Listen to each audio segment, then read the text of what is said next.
চিত্রনায়িকা পূর্ণিমা ফের বিয়ে করেছেন। বলা হচ্ছে এটি তার দ্বিতীয় বিয়ে, কিন্তু খোঁজ নিয়ে জানা যায় এটি তার তৃতীয় বিয়ে।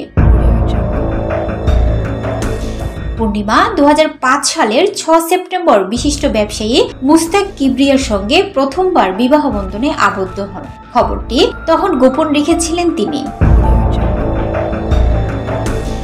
কিন্তু সেই বিয়ে বেশি দিন টেকেনি। 2007 সালের 15 মে বিচ্ছেদ ঘটে তাদের। সে সময় খবরটি সত্যতা নিশ্চিত করে গণমাধ্যমকে পূর্ণিমা বলেছিলেন, হ্যাঁ বিয়ে করেছিলাম, তালাকও হয়ে গেছে, আমার জীবনের চরম ভুল সিদ্ধান্তের মাসুল দিলাম।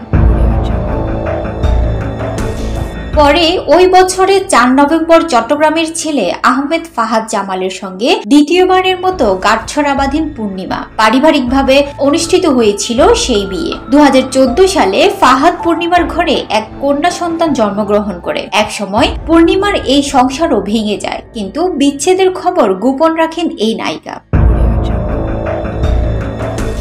সবশেষে বৃহস্পতিবার 21 জুলাই সামনে আসে পূর্ণিমার তৃতীয় বিয়ের খবর। পূর্ণিমা বলেন, বিয়ে করেছি, এটা সত্যি। মাসখানেক আগে পারিবারিকভাবে বিয়েটা হয়েছে। পূর্ণিমার স্বামী আশফাকুর রহমান রবিন ঢাকার একটি বেসরকারি প্রতিষ্ঠানে কর্মরত।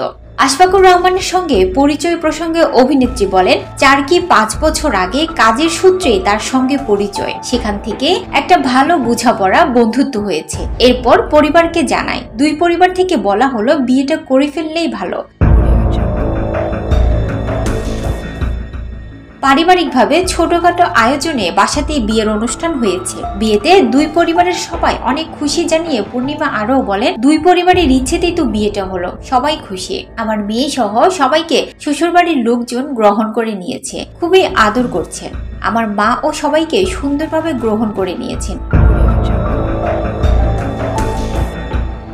বিয়ের পরে পূর্ণিমা সহ তার পরিবারের অন্যান্যরা অসুস্থ ছিলেন, কারো কারো কোভিড ছিল। সে কারণে তার বিয়ের খবর জানাতে দেরি হয়েছে বলে জানান এই নায়িকা। নতুন জীবন শুরুর পর অসুস্থতার কারণে একসঙ্গে ঘুরতে যেতে পারেননি পূর্ণিমা রবিন দম্পতি।